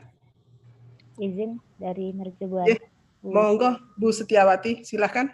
Baik, terima kasih atas kesempatannya dan informasi-informasi yang sudah disampaikan oleh Bapak Ibu dari BAN PT sangat bermanfaat bagi kami. Ada hal yang ingin saya sampaikan terkait dengan teknis yang bertanya. Ini Bu Wiwi, mohon izin. Jadi tadi Ibu dari mana Bu? Maaf. Dari Mercubuana. Oh, dari Mercubuana, monggo. Baik, jadi yang pertama terkait dengan komunikasi dengan asesor tadi sudah disampaikan oleh Pak Gi bahwa bisa berkomunikasi pada saat kami sudah mendapatkan datanya. Nah, kemudian yang kedua tadi disampaikan bahwa plan B itu juga diharapkan disampaikan kepada asesor. Nah, ini bentuk plan B yang disiapkan karena kan kita tidak bisa memungkiri jika nanti tiba-tiba ada hal-hal yang tidak terduga terkait dengan teknis. Ini disampaikan kepada pihak asesor, kemudian apakah juga perlu kepada BAN PT, dan bentuk plan B-nya ini berupa apa ya, belum terbayang di kami, akan seperti apa sehingga nanti proses ini tetap akan, proses penilaiannya tetap akan berlanjut. Itu yang pertama. Kemudian tentang host dan co-host ya, jadi mungkin lebih ke IT ya, ke Pak siapa tadi terakhir, ya, jadi Pak Fauzi tadi menyampaikan bahwa roomnya yang disediakan hanya satu, kemudian kalau dalam bayangan kami harus mengunggah beberapa dokumen untuk verifikasi. Nah, apakah kesempatan untuk mengunggah dan lain sebagainya ini apakah mungkin kami diberikan co-host gitu ya, jadi tidak hanya satu orang yang mengunggah, tapi mungkin ada beberapa karena mungkin penguasaan data antara UPPS dengan prodi terpisah datanya. Nah, seperti apa teknisnya jika harus terpisah seperti ini. Kemudian yang ketiga adalah tadi disampaikan juga bahwa informasi yang akan digali dari beberapa kelompok, misalnya dosen, kemudian mahasiswa dan user, ini bisa dilakukan dilakukan di tempat yang berbeda-beda. Nah, apakah kami juga harus mengkomunikasikan itu langsung dengan asesor terkait dengan pembagian waktunya, atau kita merunut saja dari panduan visitasi daring yang kemarin sudah disampaikan di awal oleh BAN PT. Cukup itu dulu Bu Wiwi, terima kasih atas kesempatannya. Mungkin Mas Agus atau Pak Chan atau Mas Ki, monggo yang saya mungkin yang 2 sama ketiga tadi, pertama sama kedua, pertama sama ketiga terkait dengan plan B, Bu Setiawati. Jadi misalnya ini sudah jelas Pak, ada jadwal mau visit tanggal sekian gitu, tiba-tiba besok ada pemberitahuan mati lampu, mati listrik gitu kan, berarti kan harus reschedule misalnya gitu kan, reschedule, maka jadwal reschedule itu harus disepakati dengan asesor, dan nanti asesor akan melapor ke kami karena terkait dengan penyediaan ruang Zoom-nya gitu. Terus misalnya juga Ibu Bapak sudah menominasikan 15 orang pengguna yang akan bersedia diwawancarai. Daftarnya sudah Ibu sampaikan ke asesor. Ini loh pengguna kami 15 orang. Ini nah tiba-tiba dari 15 orang itu 1, 2, 10 tiba-tiba pada hari H ada meeting dengan presiden jika tidak bisa ikut masuk ruang Zoom, kan Ibu bisa menominasikan yang lain. Ini kan plan B juga yang Ibu Bapak sampaikan. Kemudian kalau seandainya Ibu menyimpan pada satu media tertentu, ternyata pada hari H tidak bisa diakses misalnya, kan berarti plan B hal semacam ini Ibu bersiap. Plan B itu tidak harus digunakan, kan hanya digunakan ketika dibutuhkan. Jadi pada saat membutuhkan itulah Ibu komunikasikan dengan asesor gitu ya. Nah, terkait dengan jadwal, ikuti aja jadwal yang ada di panduan karena itu berlaku untuk semua gitu. Bahwa terkecuali nanti asesor dan dengan Ibu Bapak bersepakat ada hal yang harus diubah, silakan. Misalnya asesor Ibu Bapak unit pengelolanya pada hari yang sama, jam yang sama, tiba-tiba ada 2 visit gitu kan. Nah, ini kan mungkin perlu ngatur jadwal sesi dengan pimpinan. Nah, ini yang silakan dikomunikasikan karena intinya kami ingin semua itu bisa berjalan. Kemudian terkait dengan data dukung, jadi kalau data dukungnya kan Ibu simpan dimanapun kan, jadi mau unit pengelola mau prodi kan bisa disimpan di sistem informasinya Mercu Buana, bisa di Google Drive dan sebagainya, kan tidak ada masalah dengan itu. Link itu kan sudah Ibu Bapak sampaikan. Nah, kalau kemudian nanti pada saat visit ada yang ingin share screen, kan ada fasilitas itu, jadi boleh misalnya ada bukti tambahan yang ingin Bapak Ibu share di share screen, itu akan diizinkan oleh asesor. Terima kasih Bu Setiawati. Matur nuwun Mas Ki. Monggo untuk melengkapi pertanyaannya, Mas Agus. Maaf Bu, tadi pertanyaan pertama apa ya? Saya agak putus tadi. Untuk koneksi. Yang pertama plan B udah dijawab Mas G sih. Dijawab. Terus kemudian minta apakah bisa diberikan akses sebagai co-host. Kan menurut saya sih tidak urgent jadi co-host.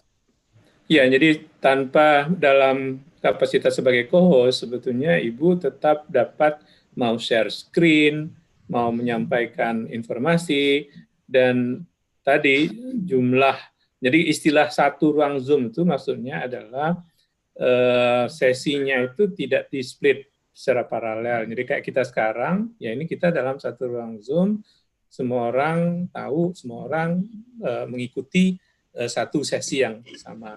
Tapi siapa saja yang bisa masuk di setiap sesi, ya bisa kita atur, dan jumlahnya mau 100 orang, mau 30 orang, no problem gitu ya.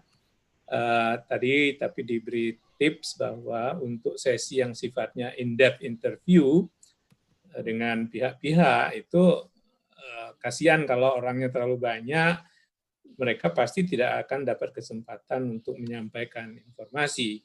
Jadi cukup dalam range antara 10 sampai 15. Tapi misalnya pada saat ini APT misalnya, tim task force-nya gede banget nih, 50 orang, ya monggo 50 orang itu nanti akan siap back to back untuk mensupport proses sesi dengan tim task force dengan asesor gitu. Jadi gitu Bu Setiawati. Tidak ada constraint harus menjadi co-host untuk dapat melakukan itu. Ya, mungkin sudah jelas nih Bu Setiawati, dan mudah-mudahan apa tadi pertanyaan-pertanyaan Bu Setiawati juga menjawab mungkin beberapa pertanyaan dari ibu bapak yang lain yang mungkin belum diungkapkan. Ada lagi? Monggo, silakan. Bu Wiwi, sebentar.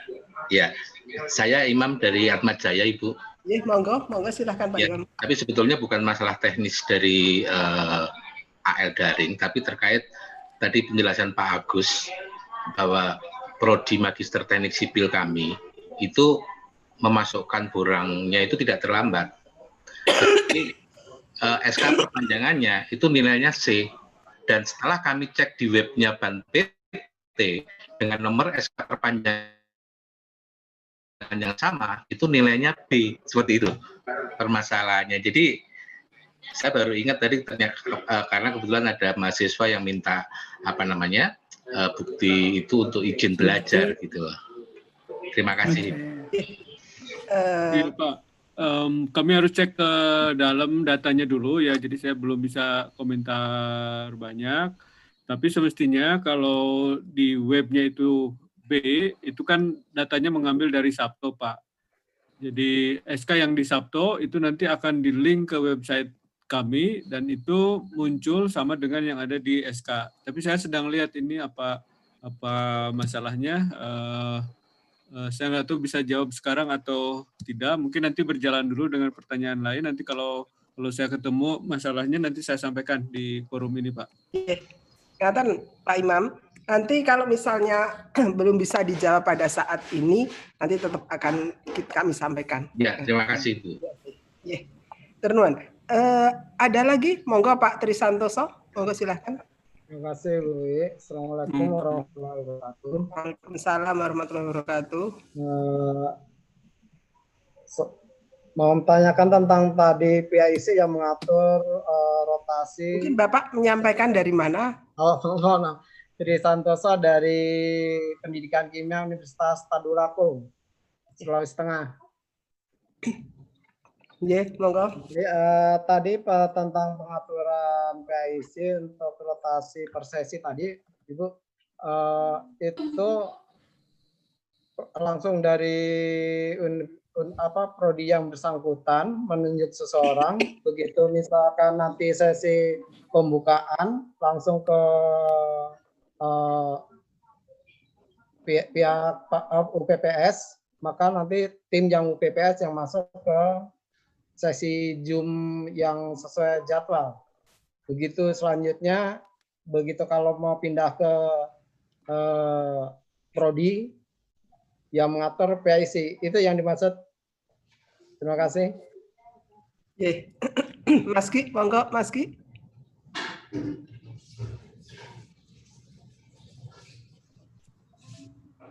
Mas Ki masih ada, Mas Ki masih bergabung?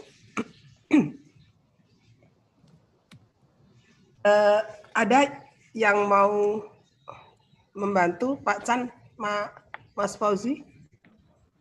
Waduh, sorry, saya tadi tidak begitu menyimak ini karena arah pertanyaannya tuh Mas Ki.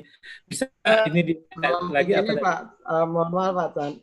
Jadi tadi kan dikatakan harus ada PIC yang mengatur rotasi ketika pembukaan, itu kan ada jadwalnya sudah rundown-nya sudah tertentu ya, mulai dari pimpinan, kemudian masuk ke UPPS dan seterusnya, ya. Terus. Nah, begitu setelah acara antara pimpinan UPS selesai, kan masuk nanti sesi ke prodi.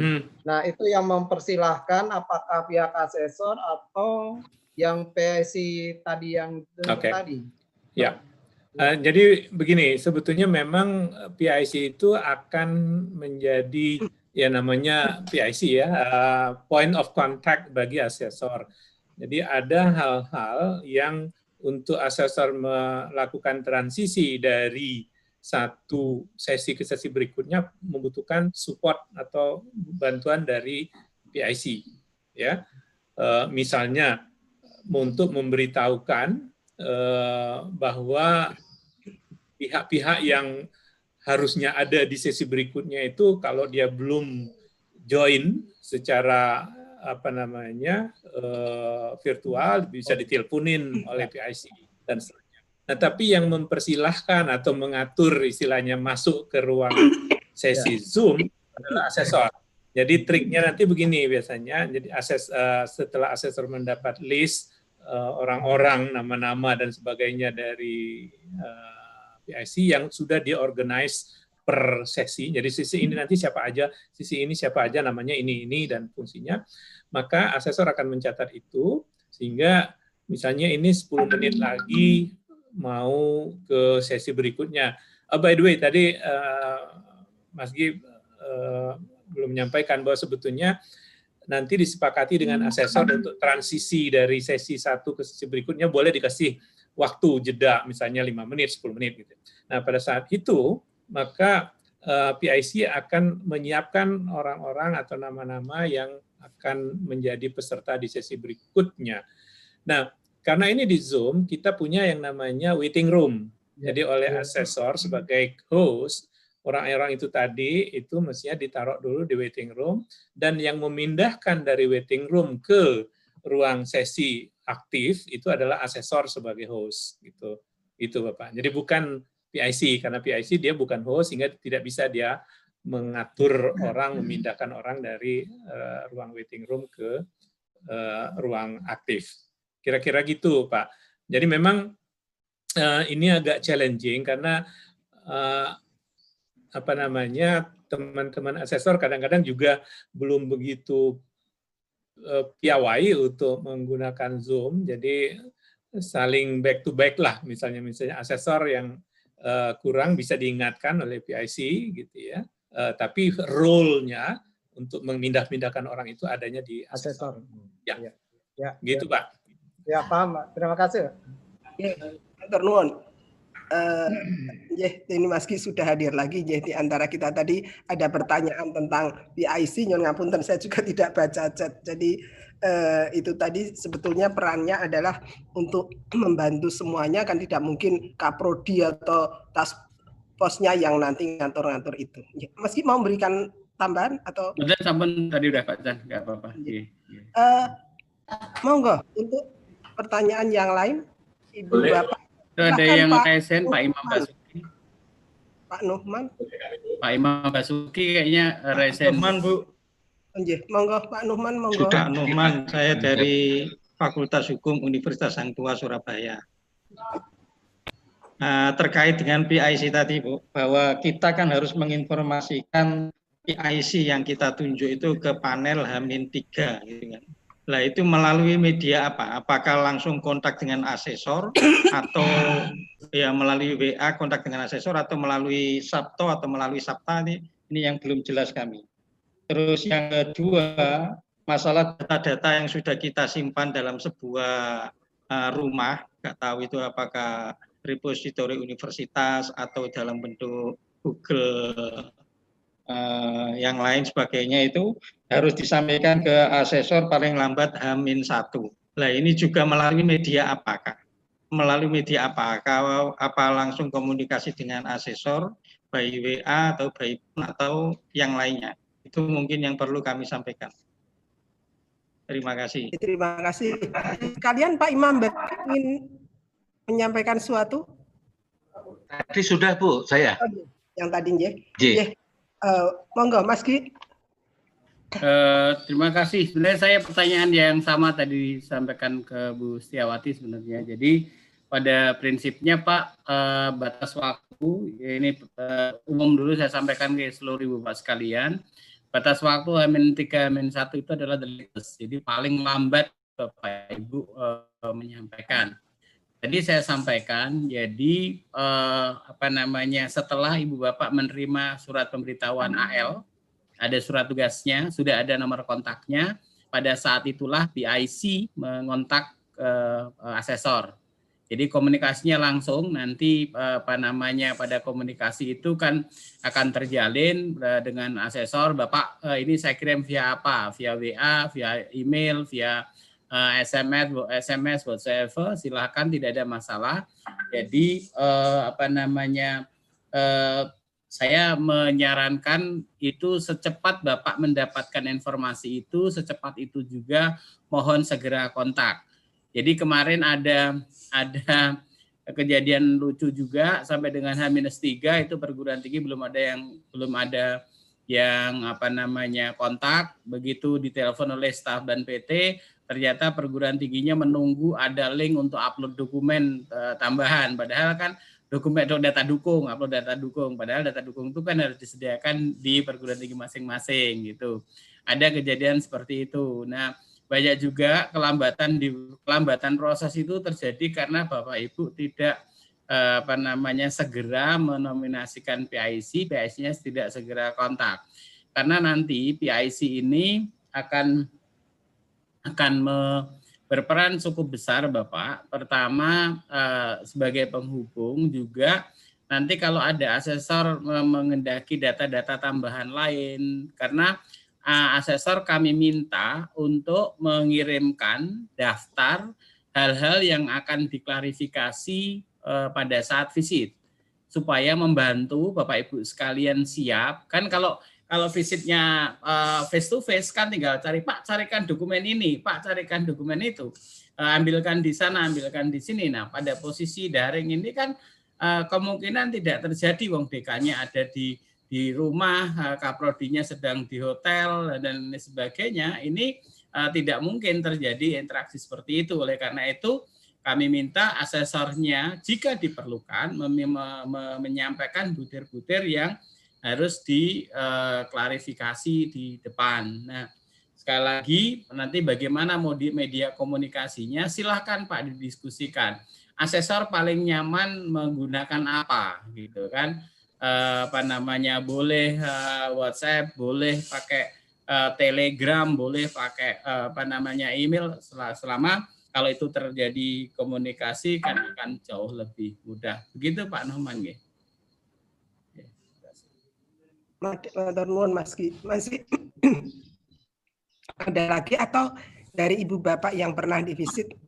Monggo Bapak, tidak ada. Lasmono dari Magister Agroekoteknologi, dari situ. Monggo Pak. Terima kasih. Saya Lasmono dari Magister Agroekoteknologi Fakultas Pertanian UKSW. Baik, ada dua hal yang ingin saya tanyakan. Yang pertama, tadi ketika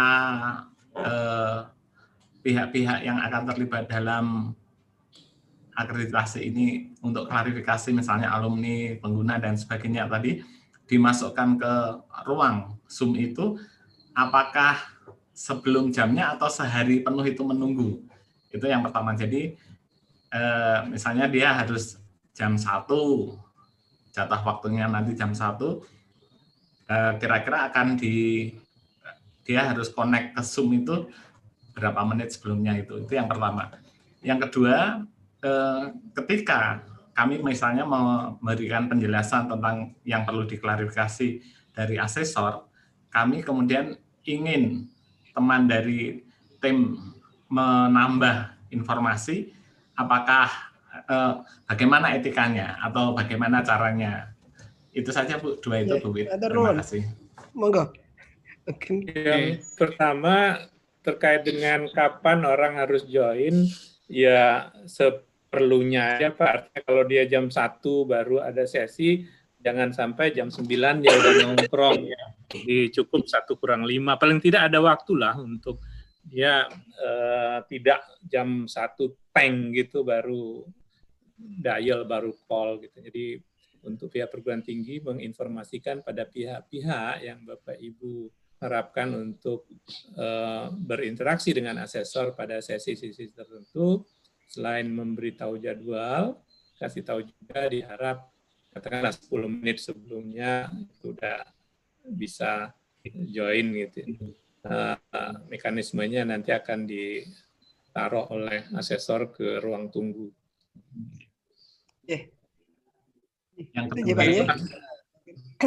Oke, yang kedua bagaimana? Jadi kan ketika asesor menyampaikan tuh kayak -3, -2 gitu, Bapak Ibu boleh memberikan tambahan pada H-1 kan Pak. Jadi sebelum atau boleh H-1 boleh pada saat dimulainya acara boleh. Pokoknya silakan komunikasikan saja, karena ketika asesor meminta klarifikasi dan Bapak sudah menyiapkan, silakan disampaikan. Tidak ada masalah kapan itu disiapkan, tapi yang jelas sebelum pelaksanaan AL supaya asesor punya bahan untuk dibaca gitu. Jadi kalau Bapak sudah selesai AL baru disampaikan nanti akan ribet kan gitu, tidak akan bisa diakomodasi. Jadi prinsipnya ketika asesor meminta dan Bapak sudah siap, silakan disampaikan. Begitu Pak. Maaf Pak Gi, sedikit. Maksud saya ketika dalam proses AL daring itu, ketika misalnya saya harus menjelaskan, tapi saya butuh informasi tambahan dari task force itu bagaimana?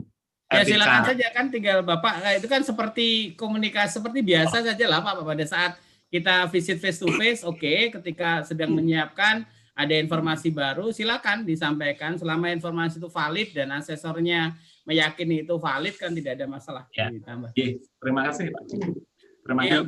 Bu Wiwi, saya ini dengan Pak Ahmad Basuki yang Atmajaya itu. Enggak, Imam. Pak Imam Basuki ya. Ya Pak.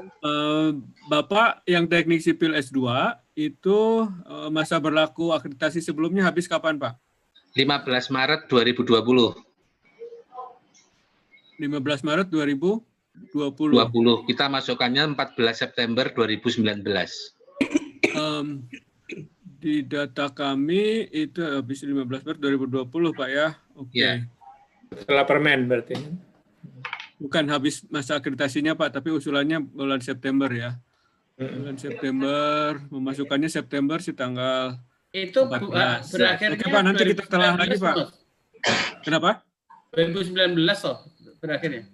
2020 SK yang lamanya 2015 Mas G. Ya. SK 2015. Di histori kita 2015. Ya Pak, nanti kita telusuri lagi Pak. Soalnya di webnya B tetap itu loh, web dengan nomor SK yang baru perpanjang. Ya, terima kasih. Kita telusuri. Mungkin yang tadi ada kesalahan dan prinsipnya begini, kita hanya pada suatu saat itu hanya ada satu SK. Jadi kalau ada 2 SK yang inkonsisten, maka lihat yang terakhir. Yang dikeluarkan terakhir mestinya yang benar. Iya, gitu. Tapi maksudnya yang terakhir itu tercetak tulisannya C yang kami terima fisik, tetapi di web saya buka di web Ban PT dengan nomor itu B gitu Pak. Oke, nanti saya lagi mestinya tidak demikian. Ya, terima kasih Pak Chan. Oke, saya mau nambah sedikit tadi yang pertanyaan sebelumnya.